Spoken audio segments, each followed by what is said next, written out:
gente. Hoy les vamos a hablar un poco del tema de barbijos. Ya se hizo frecuente el uso, más aún muchos de los lugares que todos conocemos, ya sea localidades o provincias o en el ámbito mundial, ya se está priorizando justamente el uso de ellos. A pesar de que la OMS sigue todavía negada a recomendarlo. Nosotros lo publicamos no hace mucho en Rock Nacional en tu idioma Olavarría. Desde ahí, si ustedes ahora van a ver eso, y lo reiteramos más aún ahora que ya estamos a días de comenzar la etapa crítica donde más casos va a haber, donde esta pandemia se va a sentir más en Argentina desde diríamos 20 de abril hasta el 25 de mayo. Así que bueno, a cuidarnos, y para que esto se pare un poco, yo me quedo en casa. Acá tenemos, por ejemplo, algo de Capital Federal, algo de Rivadavia,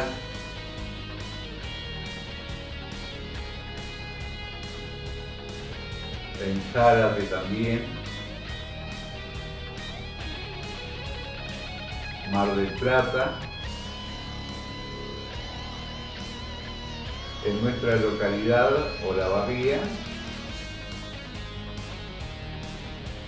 Córdoba, Ushuaia, Entre Ríos, también la Casa Blanca en Estados Unidos puso esta recomendación, y en Wuhan, justamente con el uso de los barbijos, ya comienza la salida de su cuarentena. Y también, como ya lo habíamos hablado la semana pasada, en Rock Nacional en tu idioma Olavarría, ya habíamos sugerido el uso de barbijos. A continuación vamos a tener un video del doctor Daniel López Rossetti, donde explica un montón de cosas con mucha claridad sobre el coronavirus, y luego una entrevista que le hicieron al doctor George Fungao, que es director general del Centro Chino para el Control y la Prevención de Enfermedades, el CDC, que gracias a la acción de él se pudo erradicar el coronavirus de su país. Les recomiendo utilizar una computadora, porque en este segundo video, como es en chino, o coreano va mejor dicho, la traducción está en la parte inferior, y si utilizan un celular no van a poder ver bien cómo se traduce. Hay muchas cosas importantes que dice este doctor. Independientemente del barbijo, está hasta la transmisión por vía aérea, que no se menciona en ningún lado, cosa que tenemos que tener cuidado también, porque el virus anda en el aire.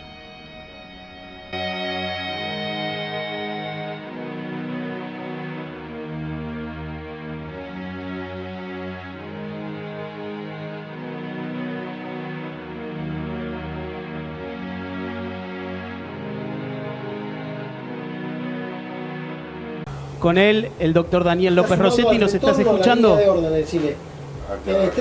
Sí, los escucho.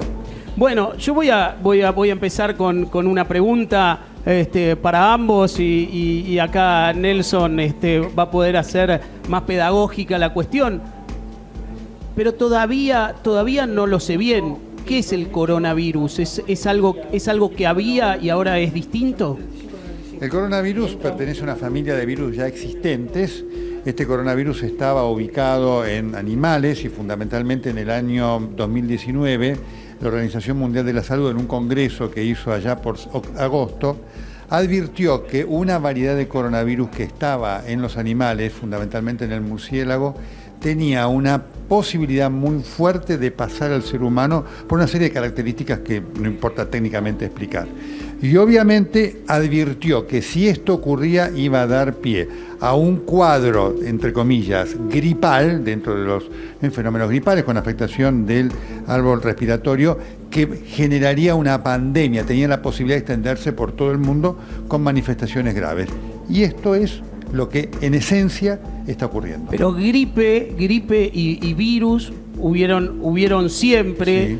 Y entonces me pregunto cuál es y muertes además hubieron siempre por gripes que terminan en que hacen neumonía, y entonces las muertes y me sigo preguntando estos días, bueno, ¿y cuál es la diferencia? La diferencia es el contagio. ¿Esa es la única diferencia con otros virus? Lo que ha mostrado, y también para compartirlo con Daniel, es que efectivamente Daniel ha tenido una capacidad de transmisión, y tiene una capacidad de transmisión sobre la cual también la Organización Mundial de la Salud advirtió que efectivamente se está verificando en los hechos, y esto es una de las cosas que más impacta, tanto en cuanto a la cantidad de casos diagnosticados y en cuanto a la convicción que hay de que hay muchos más que todavía no están diagnosticados porque son asintomáticos. Daniel, y entonces van a seguir apareciendo diferentes virus. Eso se puede saber o si me estás escuchando, Daniel, ¿me estás escuchando? Escucho, pero sí, escucho sí, mucho el control. Están gritando mucho del control. Están en producción, si pueden cerrarle el audio porque lo veía que estabas ahí. No, la pregunta que te hago es, evidentemente, ya venían habiendo virus y gripes, y esta es distinta por la potencia, por el contagio, y esto puede seguir pasando. O sea, el mundo se va a tener que preparar, además de esta pandemia, para otras. Guido, el secreto está en lo que dijo recién Nelson. Este virus contagia mucho, más del doble que la gripe, más del doble. Y aparte, fíjate una cosa, Guido. Los dos coronavirus anteriores, si sumamos el del 2002, el SARS, y el MERS del 2012, deben haber tenido 20.000 o 30.000 infectados y alrededor de 10.000, 15.000 fallecidos. Este nuevo coronavirus, en nada de tiempo, 3 meses, nada de tiempo, es más de 1 millón de contagiados y cientos de miles de muertos. Una cosa impresionante. O sea, la facilidad con la que se transmite tiene azorado a la ciencia en todo el mundo. Y acá quiero enfatizar algo que me parece sumamente importante para que esto pueda tener una utilidad práctica, lo que estamos charlando. Por supuesto que hay que lavarse las manos con agua y jabón, por supuesto que hay que toser así, de esto no hay ninguna duda, mantener distancia prudencial con otros, esto se habla en rigor 6 pies, esto es 1,80 m, es mucho, no se puede hacer siempre. Pero quiero enfatizar un punto que tiene que ver con un elemento crítico en tema de salud. Y quiero llamar la atención que esto recién está empezando.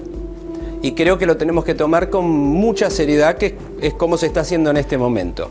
¿Qué quiero decir? El uso del barbijo, el tapabocas, las máscaras. Quiero mostrar las 3 cosas que podemos hacer respecto a eso y lo que está haciendo el mundo respecto a eso. ¿Me explico hasta acá, Guido? Sí. Bien, hay 2 barbijos que voy a mostrar que se usan dentro del hospital.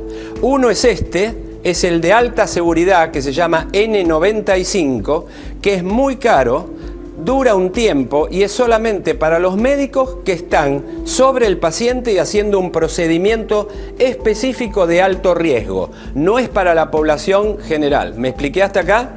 Sí. El segundo barbijo que conocemos es el más popular de todos. Es el que se pone así y en las orejas. Este barbijo, lamentablemente, aumentó de precio enormemente e injustificadamente. Esa es una realidad. Nos vamos a mover con esa realidad, a los médicos no nos queda otra cosa. Este barbijo dura unas horas, como mucho, si quisieras usarlo demasiado, un día. En la Argentina somos 44 millones de habitantes. Supongamos que 40 millones quieran usar esto y dure un día. Nadie, ningún país del mundo, puede tener 40 millones de estos barbijos por día. ¿Me expliqué hasta acá? Sí. Bueno, ¿qué está haciendo el mundo respecto a esto? Está ahorrando recursos. Y decir, queremos cuidar al sistema de salud, sabemos que hay un cuello de botella con respiradores, pero también hay cuellos de botellas con personal médico, con paramédicos, con enfermeras, con enfermeros, con personal de limpieza, mantenimiento, seguridad, radiología, laboratorio, tanto en el sector público como en el sector privado. Entonces, ¿cuál es la solución que el mundo está adoptando hoy? Y que lo adoptó y lo aprobó el CDC, que es el Centro de Control y Prevención de las Enfermedades en Estados Unidos, lo está estudiando la Organización Mundial de la Salud, pero y acá quiero enfatizar algo, los países que anduvieron muy bien, como Hong Kong, como Singapur, como Corea del Sur y como Japón, usaron barbijos de uso casero desde el comienzo. ¿Me expliqué hasta acá? Sí. ¿Qué es un barbijo de uso casero? Ahora, disculpa que te interrumpa. Esto es lo que al principio se desaconsejaba. Bien, me das la oportunidad de decir que este virus tiene, como dijo recién Nelson, 90 días de vida en nuestro planeta. Estamos aprendiendo todos los días. El día 18 de marzo me llega una publicación del New England Journal of Medicine, como a todos mis colegas, donde dice que el virus puede mantenerse en el aire. Y que la verdad, una conversación simple con el que tengo enfrente puede transmitir la enfermedad. Segundo, la enfermedad se puede transmitir antes de que alguien se enferme. Es decir, si yo me voy a enfermar el día miércoles, a lo mejor el martes o el lunes ya contagio y yo todavía no me enfermé. ¿Me expliqué hasta acá? Sí. En segunda instancia, Guido, las personas que tienen poquitos síntomas, que lo llevan como apenas un resfrío, también contagian. Los chicos que, gracias a Dios, en general no se enferman, también contagian. Entonces, ¿qué hicieron estos países asiáticos? Usaron muchos barbijos de fabricación casera. Y yo te voy a mostrar qué es lo que ellos hacen y qué es lo que el CDC, el Centro de Control de Enfermedades de Estados Unidos, aprobó hace 48 horas. Esto lo puede hacer cualquiera en casa. Esto es un pedazo de tela de algodón que puede ser de una remera vieja, que puede ser de una sábana o que puede ser de un pañuelo. El que yo tomé y que el camerama ahora está tomando, lo hice con una medida de 60 por 30. Se le pone en el medio un papel, el papel de las simples, digamos, que se usan en cocina, las servilletas que se usan en cocina, la pongo en el medio. ¿Me expliqué hasta ahí? Sí, sí. Sí, perfecto. Ahora hago esto hasta la mitad, hago esto otro hasta la mitad, después hago una mitad más, después hago otra mitad más. Esto lo puedo hacer con una remera vieja, con un pañuelo, con una sábana. Después tomo 2 gomitas de estas comunes, bandas elásticas de librería, o puede ser las gomitas de cabello. Tomo esto así y hago nada más que esto. Y lo hago también del otro lado. ¿Me expliqué? Sí, sí. Venimos bárbaro, entendemos muy bien hasta acá. Ahora hago esto, Carolina, hago esto y hago esto. Y con esto hice una máscara, un tapabocas, un barbijo casero y muy eficiente o razonablemente eficiente. Y esto lo paso en la oreja. Está muy bien. Ahora, doctor, una pregunta. ¿Qué logro con esto? ¿Qué logro con esto? Porque Sí. esto es central. Esto no implica, fíjense qué fácil que es. Esto no implica que yo no me infecte si alguien habla frente a mí. Pero impide que se infecte el que está enfrente mío cuando yo le hablo. Si me expliqué bien, lo que estoy diciendo es que si el que está enfrente usa esto, me está protegiendo a mí, y yo si uso esto, lo estoy protegiendo a él. Es decir, vos me cuidás a mí, yo te cuido a vos. Esto funcionó en Corea del Sur extraordinariamente, en Hong Kong, en Singapur, ha dado en Japón, y hoy lo aprobó el Centro de Control de Enfermedades de Estados Unidos, y lo está comenzando a evaluar la Organización Mundial de la Salud. ¿Qué gano con esto? Tenemos barbijos para todos los argentinos. No vamos ese a barbijo tener se puede lavar, 40 millones de barbijos de estos por día. Y no le usamos los barbijos que necesitan para atención médica los doctores, enfermeras. Claro.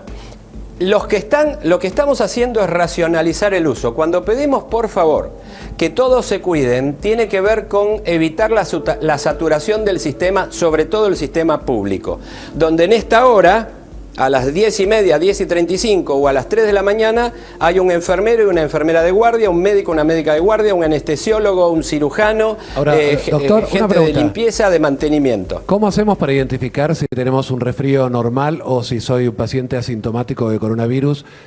Porque, digamos, hay gente que pasa el coronavirus con muy poco, y casi no se da cuenta. ¿Y cómo identificas que esa persona, hay que hacer un testeo masivo entonces para identificar quién tiene coronavirus y quién tiene, digamos, un resfrío normal? Ahora hubo un cambio en eso. ¿Cómo, Nelson? Marley, llamás por teléfono a los teléfonos que corresponden en distintas partes del país y decís lo que te pasa, si viniste de viaje, si no, si estuviste en contacto con alguien o si no, si estás en tratamiento de algo o si no, te van a preguntar la edad, te van a preguntar si tomás medicación y por teléfono te van a orientar.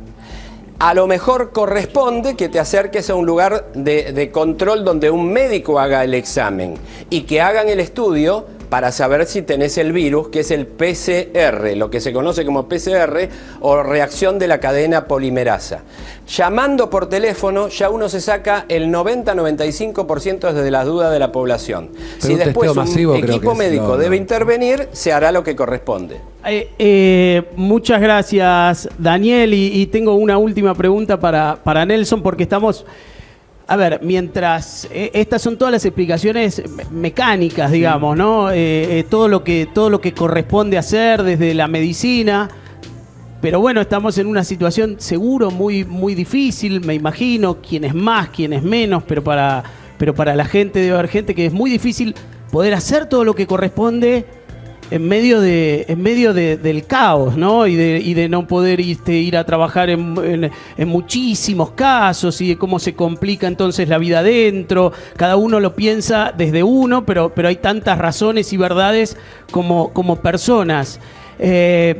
Lo que estamos haciendo, el objetivo de lo que estamos haciendo, no es para que el virus desaparezca, es para que no colapse el sistema sanitario. Es por eso que hacemos lo que hacemos. Bueno, por supuesto. El virus tiene una expansión enorme y seguramente por eso hay una enorme cantidad de gente asintomática. Y todos coinciden. Uno de los expertos más importantes de la Argentina, el doctor Fernando Pollack, él estima que por cada caso diagnosticado hay 1000 que no son diagnosticados y que son asintomáticos. Así que hay un elemento muy importante, porque esto significa que nosotros nos vamos a tener que acostumbrar a convivir con esta situación durante un tiempo prolongado.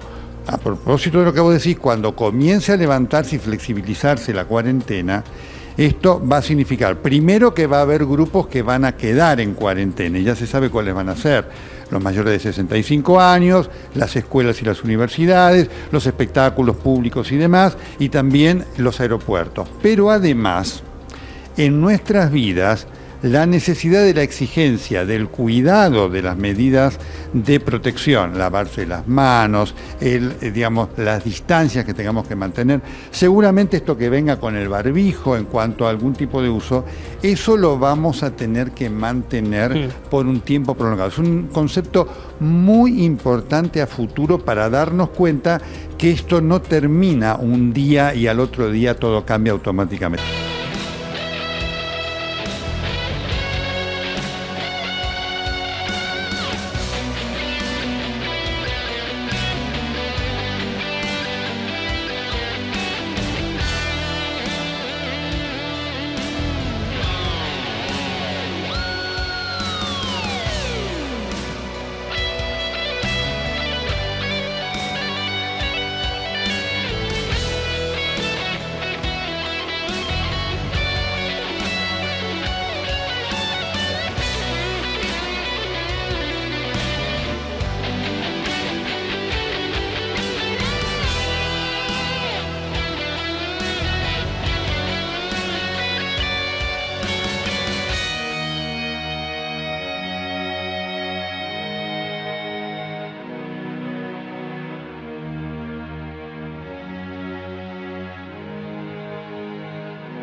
Hey everybody, it's Steven from Asian Boss. With the whole world seemingly on lockdown, there's a lot of panic and misinformation that's going around about the coronavirus.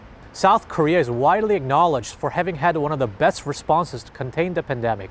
And yes, everybody here is wearing a mask. It's probably not an exaggeration to say that it is one of the safest countries to be in right now, relatively speaking, of course. If you're wondering what it is that Korea has done that was so effective, and also want to get the most accurate information on the coronavirus, today we've come to Korea University Guro Hospital to talk with the most prominent coronavirus expert in the country. He's waiting for us as we speak, so let's go ask him as many questions as we can. 오늘 이렇게 시간 내주셔서 정말 감사합니다, 교수님. 우선 간단하게 본인 소개 좀 부탁드려도 될까요? 예, 제가 이제 근무하고 있는 직장은 고려대학교 의과대학 서울에 있습니다. 구로병원의 감염내과 교수로 있습니다. 제가 이제 감염내과 의사가 된 지는 이제 1990년부터 한 30년 됐습니다.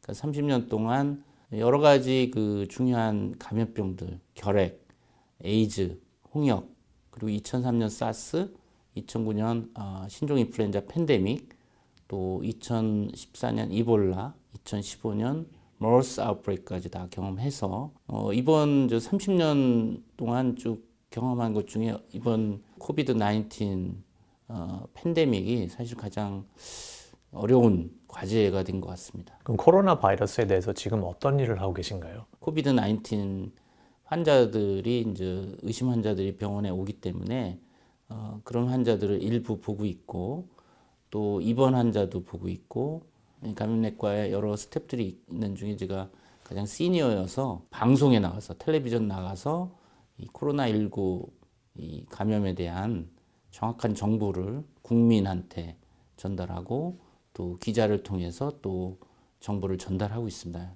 이제 그럼 전문가 입장으로 봤을 때 이 코로나19가 어디서 지금 시작된 거고 이게 지금 왜 이렇게 전염성이 높고 치사율이 높다고 생각을 하시나요?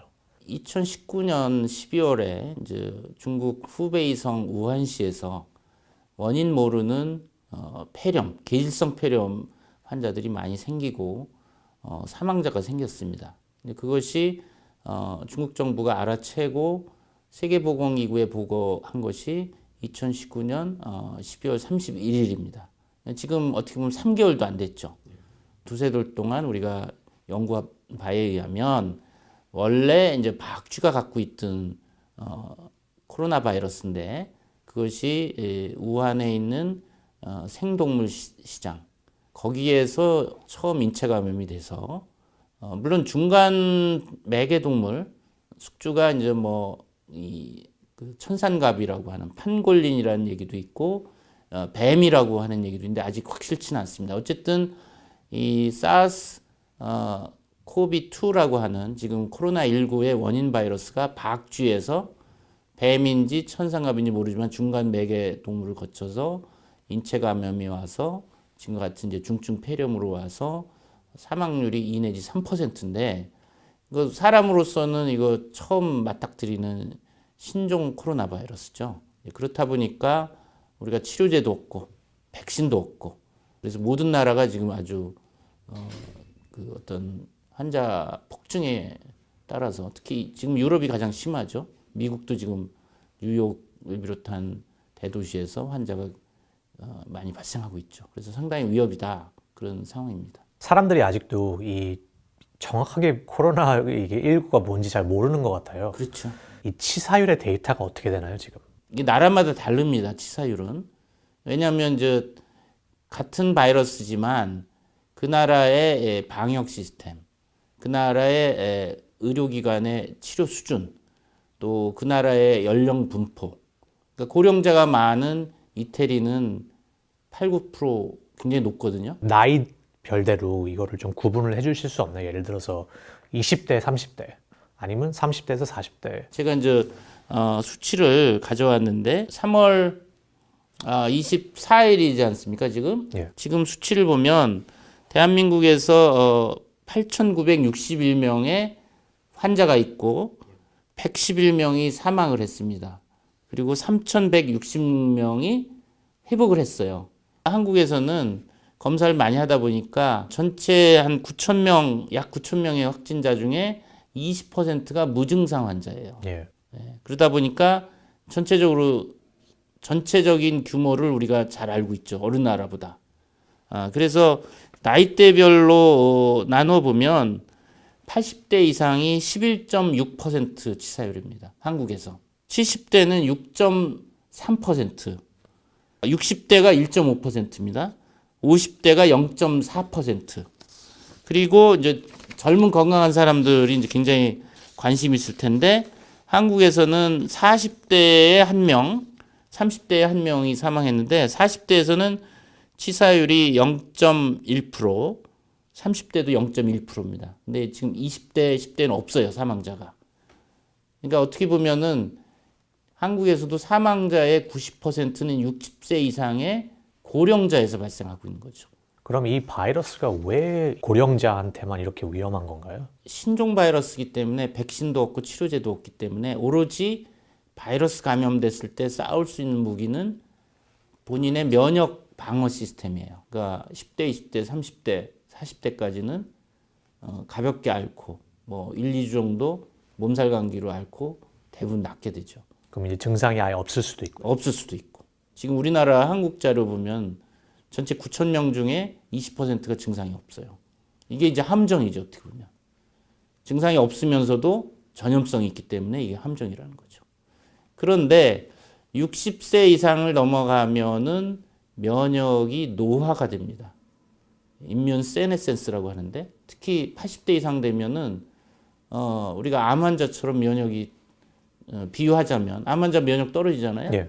그런 것처럼 80세 이상이 되면 급격하게 면역이 떨어집니다. 그러다 보니까 바이러스가 80대, 70대에 침투하면은 제대로 이겨내질 못하고 압도돼 가지고 바이러스가 폐렴이라든지 또 그 전신에 이제 염증을 일으켜서 이 고령자에서는 중증 질환으로 가고 또 위중한 크리티컬한 컨디션으로도 가고 사망 위험이 높은 거죠. 또는 만성 기저질환, 소위 이제 크로닉 메디컬 컨디션을 갖고 있는 분들인데 이분들은 뭐 60세 미만이라도 만약 심혈관 질환, 심장 혈관 질환이 있거나 만성 폐 질환이 있거나 당뇨병이 있거나 담배 많이 피는 사람들. 왜냐면 호흡기에 담배 피면 호흡기에 니코틴이 많이 끼면서 이 호흡기가 상처 나고 그래서 담배 피는 사람도 중증으로 가고 뭐 그게 아니더라도 뭐 그 면역 억제제, 스테로이드라든지 항암제 쓰는 사람들도 위험합니다.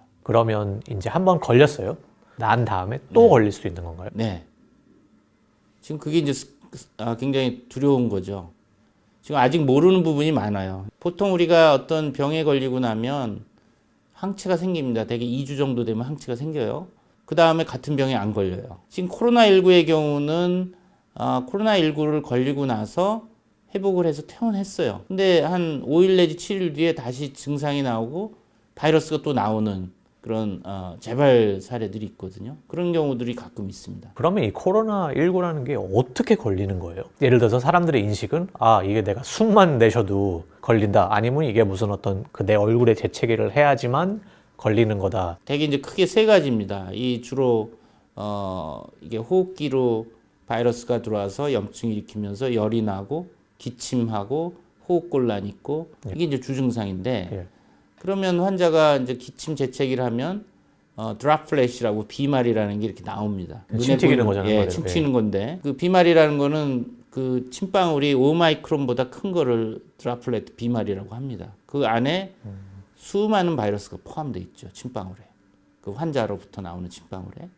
근데 이제 5마이크론보다 크다 보니까 이게 기침 재채기를 하면 이렇게 포물선을 그리면서 1m 이내 아니면 멀면은 뭐 2m 이내에 떨어지죠. 그러면 눈이나 코나 입의 점막으로 바이러스가 침투하는 거예요. 눈으로도 들어갈 수가 그렇죠. 있는 거네요. 네, 점막으로. 소문에 뭐 쳐다만 봐도 걸린다라고 하는데 그건 잘못된 정보고.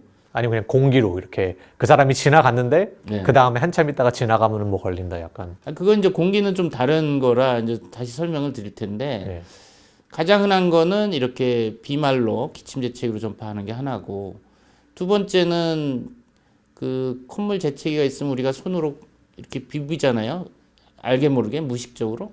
그럼 손에 콧물이 묻으면서 바이러스가 묻는단 말이에요. 예. 그럼 그걸로 제가 악수를 한다. 그러면 이제 악수를 통해서 접촉 전파가 되는 거죠. 이게 두 번째고, 또 하나는 제가 이제 환자가 기침재채기를 하면 그 비말이 이런 탁자라든지 또 아니면 손잡이라든지 컴퓨터 키보드라든지 이런 데 묻어요. 그러면 이 짧으면 수시간, 길면 3, 4일 그 이상 장기간 3, 4일 살아있어요. 네. 예를 들어서 이런데 이제 누가 이렇게 만졌어요? 네. 그럼 이게 며칠 동안 가나요, 이게? 이런 탁자는 한 3일 정도 가죠. 종이나 이런 옷 같은 텍스타일에 바이러스가 묻으면 생존 기간이 좀 상당히 짧아요. 한 몇 시간이면 그러면? 뭐 종이 같은 경우는 하루 정도. 예. 예. 이게 달라요, 상당히 온도, 습도. 한국처럼 이렇게 겨울에는 온도가 뭐 5도, 습도는 한 30%. 이럴 때는 바이러스가 오래 간다는 거죠. 이 탁자 표면에서 뭐 5일, 7일까지도 갈 수가 있어요. 그 몇 시간 뒤에 이제 지나가는 사람이 손에 묻으면 손에 바이러스가 또 묻겠죠. 아직 살아 있으니까. 그걸로 눈, 코, 입을 또 만지면 감염이 되는. 결국에는 그럼 뭐 공기로 이렇게 숨만 들여 마신다고 뭐 전염되는 건 아니네요. 그렇죠. 그러니까 일반적으로 우리가 일상생활에서는 비말 전염과 접촉 전염과 간접 접촉 이 세 가지가 전파가 되는데 예.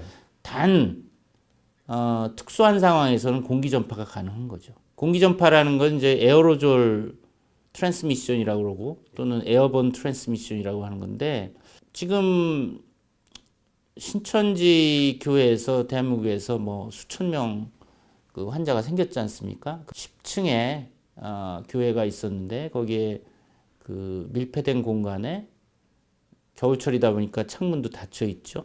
거기 수백 명의 사람이 빽빽하게 1, 2m 내에 빽빽하게 앉아서 수시간 동안 예배도 보고 또 찬송도 하고 노래로 부르면 그 안에 환자가 있는 경우 비말이 많이 나올 거 아닙니까? 그렇죠. 우리가 그냥 대화를 할 때도 침이 조금씩 튀잖아요. 근데 뭐 노래 부르고 뭐 소리 지르고 하면 뭐 그 비말이 엄청 나올 거 아니에요? 그런 경우에는 이 비말이 5마이크론 이상 크기인데 그 안에는 중력이 작용하기보다는 수많은 사람이 소리 지르고 하니까 이 비말이 1, 2m 내에 이렇게 안 떨어져요.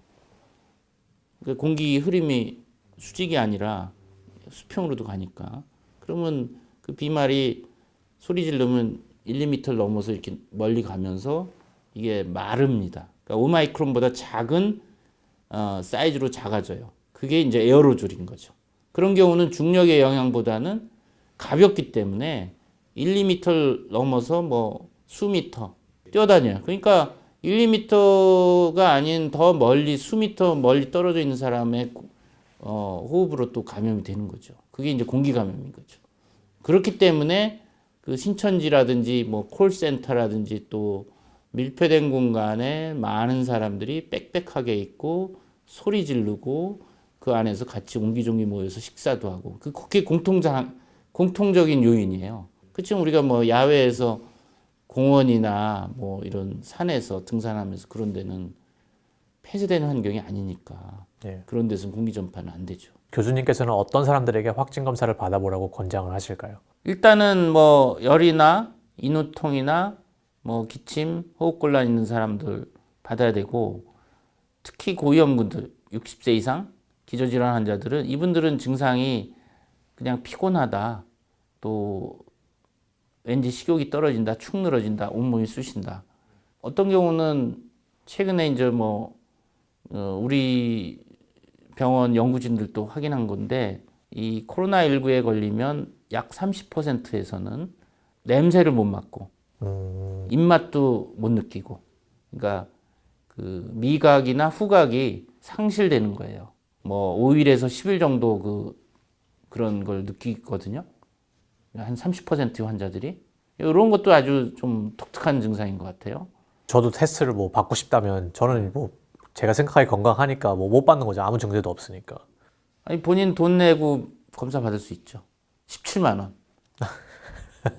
근데 양성으로 나오면 돌려받아요. 또 의사가 예. 이 사람 필요합니다 그러면 또 무료로 받을 수 있어요. 지금 우리나라 이제 대한민국이 코로나19 확진이 되면 치료 비용도 다 나라에서 대주지 않습니까? 상당히 이런 나라가 많지는 않죠. 그럼 눈으로 들어갈 수 있다고 하는데 이제 주변을 둘러봤을 때 모든 한국 사람들이 거의 마스크를 차고 있잖아요, 지금. 네. 그래서 오늘 저도 이렇게 제 마스크를 가지고 왔거든요. 네. 근데 이 마스크가 어차피 눈으로 들어가는데 이거를 써봤자 소용이 있는 건지 그럼? 안경 쓰고 계시잖아요. 전 안경도 도움이 되는 거예요. 아, 그럼요. 그러니까 왜 눈, 코, 입을 얘기하냐면 이 안에 점막이 있잖아요. 눈꺼풀 안쪽에. 그리고 이 안쪽에 점막이, 입 안에도 점막이 있고. 이 피부로는 못 들어와요, 바이러스가. 그러니까 눈, 코, 입의 점막에, 호흡기 점막에는 바이러스가 붙는 리셉터가 있어요. ACE2 리셉터라고. 그게 붙어야지 바이러스가 들어가요. 피부에는 없어요. 피부는 이게 일종의 그 배리어예요. 방어막이라고. 그러니까 귀로는 안 들어가죠. 그러면 지금 이 마스크를 하는 게 얼마나 효과가 있나요? 마스크 효과 있죠. 있습니다. 예, 그럼요. 그러니까 왜냐면 2003년 사스 때도 그랬고, 그러니까 홍콩에서 뭐 그 싱가포르, 캐나다, 대만, 중국에서 사스 때 의료진들이 많이 감염됐거든요. 처음에는 모르고서. 지금도 중국 우한에라든지 이태리도 의료진 많이 감염됐잖아요. 그때도 연구를 해보니까 마스크 쓰고 손 씻기 한 의료진이 안 한 의료진보다 감염률이 현저히 낮아요.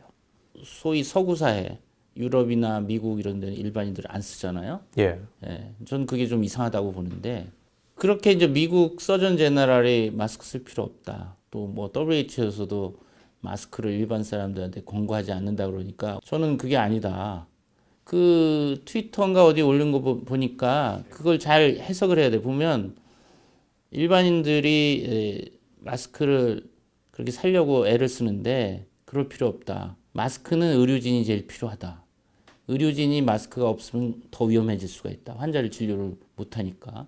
그러니까 거기에 보면은 이 미국처럼 마스크가 부족한 상황에서 제일 우선순위는 의료진한테 가야 되는데. 그러니까 이제 그 공급이 모자르니까. 그렇죠. 그래서 그렇게 얘기한 거지. 원래 쓰긴 써야 되는데. 예. 제가 가지고 있는 게 이게 지금 KF94거든요. 그러니까 이게 저는 N95랑 비슷하다고 보는데. 컴패터블한 거죠. KF94를 쓰는 건 N95를 쓰는 거나 마찬가지니까. 예. 의료진한테 필요한 걸 일반인들이 쓰는 거예요. 근데 제가 보기에는 길거리에는 다 대부분 사람들이 요즘은 이제 KF94를 쓰고 있거든요. 어쨌든 결론은 이거를 쓰면은 확실히 보호가 되긴 하는 거네요. 그럼요. 예. 아니, 왜 의료진들이 병원에서 마스크를 못 쓰겠어요? 예방이 되니까 쓰는 거지. 그리고 이미 사스나 메르스 때 다 입증이 됐다고요. 한국에서 사람들이 이렇게 마스크를 많이 쓰고 다니기 때문에 그만큼 감염이 좀 덜하다고 봐도 되는 거예요. 그럼요. 그러니까 WHO도 그 마스크에 대한 권고사항에 일반인들이 마스크 착용을 권고하지 않는다. 단 동양권에서는 문화적 차이로 마스크를 권고하기도 한다. 이렇게 돼 있는데 사실 그것도 좀 문제가 있죠. 왜냐하면 분명히 마스크가 예방 효과가 있는데 지금 뭐 중국이나 홍콩이나 일본이나 한국이나 다 아시아권은 마스크 쓰잖아요. 지금 많은 나라들이 유럽이나 미국 환자가 급작스럽게 늘어서 지금 난리잖아요. 한국은 그나마 지금 환자가 그렇게 많지 않은 이유 중에 하나가 이런 마스크 착용, 또 손 씻기 열심히 하는 거. 지금 한국을 되게 다 칭찬을 하고 있거든요. 네. 반응이 되게 빠르다. 네. 또 테스트 같은 것도 뭐 엄청나게 지금 한다. 근데 한국이 지금 테스트를 얼마나 많이 하고 있나요? 그러니까 하루에 15,000건을 실시를 해서 현재 지금 까지 이제 지금 33만 8천 건을 했어요. 3월 23일까지 33만 8천 건을 했어요. 근데 다른 나라는 지금 테스트를 못해서 지금 난리잖아요. 근데 그러니까 왜 한국이 어떻게 이렇게 빨리 테스트를 거의 30만 건을 넘게 할 수 있었나요? 한국이 왜 이러냐면 2009년 신종 인플루엔자 팬데믹을 겪었고 또 2015년 5년 전에 머스 아웃브레이크를 겪어서 많은 국민들이 그 교육을 받았어요. 그 교훈을 얻었다고요. 그걸 겪으면서 손 씻기와 마스크 착용이 예방이 되는구나. 머스 아웃브레이크 때 그때 이미 우리는 진단 키트를 빨리 개발해서 사용하는 것이 중요하다라는 걸 알고 있었어요. 제가도 뭐 머스 아웃브레이크 때 그 국가적인 래피드 리스폰스 팀장으로 이제 그걸 직접 방역의 일선에 있었는데 그때도 제가 제일 중요한 거는 우리가 백신이나 치료제는 개발할 수 없어요, 초기에. 그렇지만 진단키트는 PCR이라고 하는 아주 우수한 분자진단 검사법이 있기 때문에 제일 먼저 강조한 것은 진단키트를 빨리 개발해서 널리 배포하는 것이다. 왜냐하면 환자가 열이 나고 기침하고 의심 왔는데 코로나19인지 아닌지를 알아야 예. 환자를 격리하고 치료하고 또 그 사람이 돌아다닌 그 동선을 따라서 접촉자를 또 찾아서 증상 있으면 검사하고 또 격리하고 이게 방역의 핵심이거든요. 그리고 이미 2015년을 기점으로 해서 정부에서도 이 분자진단 키트에 대한 리서치 앤 디벨롭 R&D 연구 개발에 많이 투자를 했어요. 또 중요한 거는 이 분자진단 회사들, 키트를 만드는 회사들이 이게 돈이 된다는 걸 아니까 투자를 하는 거예요. 그게 어떻게 보면 자본주의의 위력인데 경쟁 체제 하에서 이윤을 남긴다. 가장 동기부여가 강한 거죠. 그러면 지금 다른 나라들이 이렇게 반응하긴 좀 늦은 거네요. 어떻게 보면 이런 인프라가 그렇죠. 안 잡혀 있으니까. 예. 머스는 주로 사우디에서 2012년 이후에 중동에서 계속 일종의 풍토병처럼 계속 생기지만 중동 이해에서 이 머스 아웃브레이크를 크게 경험한 나라는 한국이 유일해요. 그때 186명이 감염돼서 38명이 사망을 했어요. 그러니까 한국은 어떻게 보면 그때 곤욕을 치렀지만 어려움을 겪었지만 그것이 약이 된 거죠, 지금은. 한국, 싱가포르, 대만, 홍콩이 공통적으로 잘하는 이유, 선방하고 있는 이유 중에 하나가 홍콩, 싱가포르, 대만도 2003년 사스 때 큰 곤욕을 치러서 이미 이런 코로나19 유행이 벌어지면 병원도 문제고 일반 시민들도 많이 희생된다는 걸 알고 있어서 이미 그런 경각심이 있는 거예요. 교훈이 있는 거죠. 그럼 현재 상황은 지금 어떤가요? 현재 수준에서는 세계 어느 나라보다 한국이 잘 컨트롤하고 있는 거죠. 예. 그렇지만 이것이 끝난 게 아니다. 아직도 위협이 있다. 지금 이제 문제가 되는 거는 유럽이나 북미, 그러니까 미국에서 그 한국 사람들과 외국인들이 들어오면서 감염돼서 들어오는 환자들이 늘고 있어요. 이제는 반대로. 예, 역유입. 예. 그래서 이제 인천공항에서 하루에 진단되는 그 코로나19 환자들이 상당히 많단 말이에요. 아, 그럼 지금 인천 공항에서도 이거를 지금 다 막고 있나요, 지금? 유럽에서 입국하는 모든 사람은 확진 검사를 해요.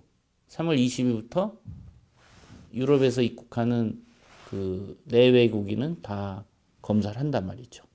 그래서 하루에 지금 우리나라에서 확진되는 코로나19 환자의 20% 정도가 외국에서 들어오는 케이스들이에요. 사례들이에요. 그 검사를 하면 그 결과 양성, 음성 나오는 데까지 그 결과가 얼마나 걸리나요? 시간이? 보통 6시간 걸리는데 지금 워낙 많은 사람을 한꺼번에 검사하다 보니까 그 임시 시설에 이제 하루 정도 대기하면서 결과를 그 다음 날 통보를 받아서 이제 결정을 하는 거죠.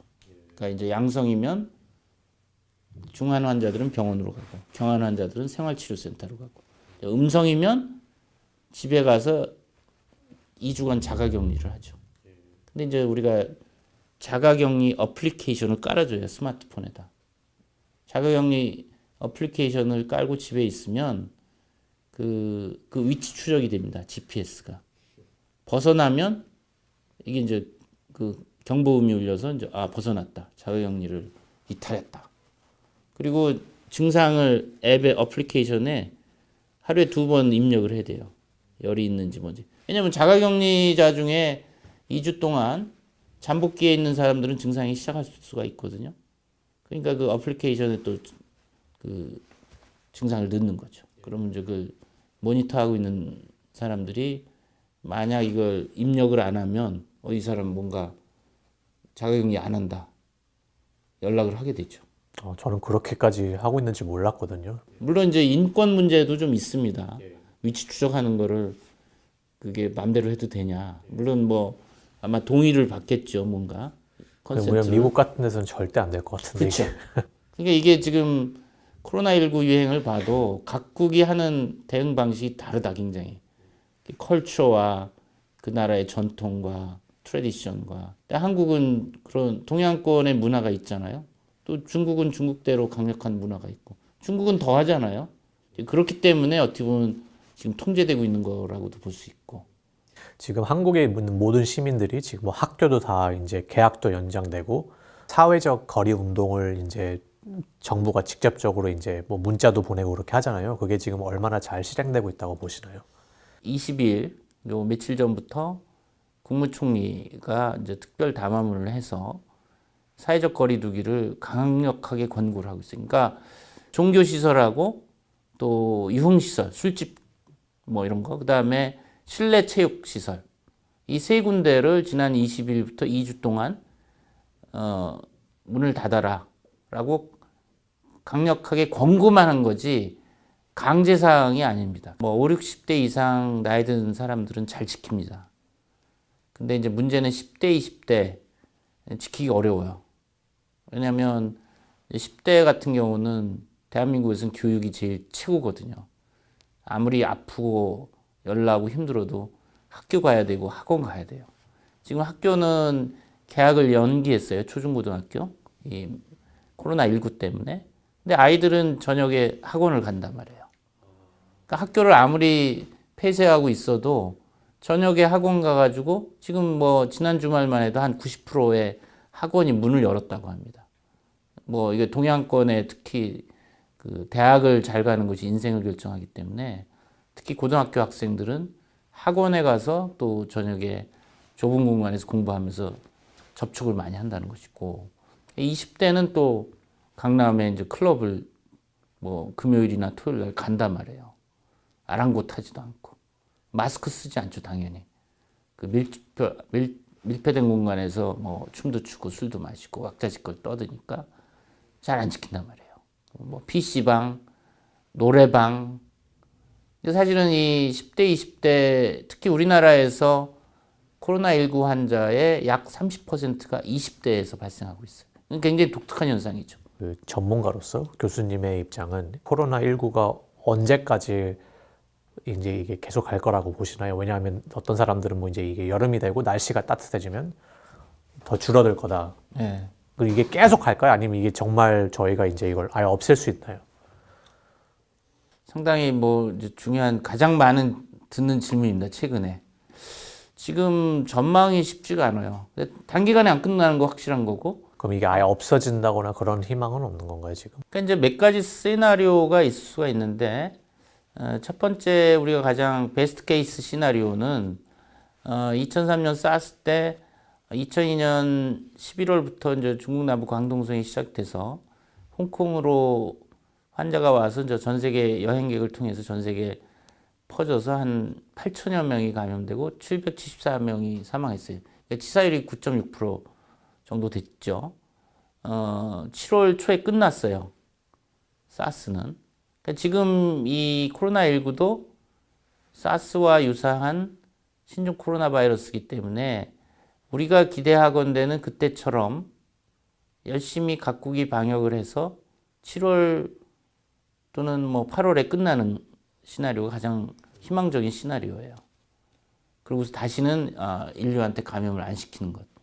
그 가능성도 있어요. 근데 그럴 확률이 몇 % 정도 된다고 생각하세요, 현재? 그때보다는 뭐 낮아서 한 10%? 10% 정도. 그보다 미만이겠죠. 왜냐면 그때 2003년은 벌써 17년 전이에요. 그때는 항공 여행이 그렇게 활발하지 않았어요. 지금은 전 세계가 일종의 국경이 없잖아요.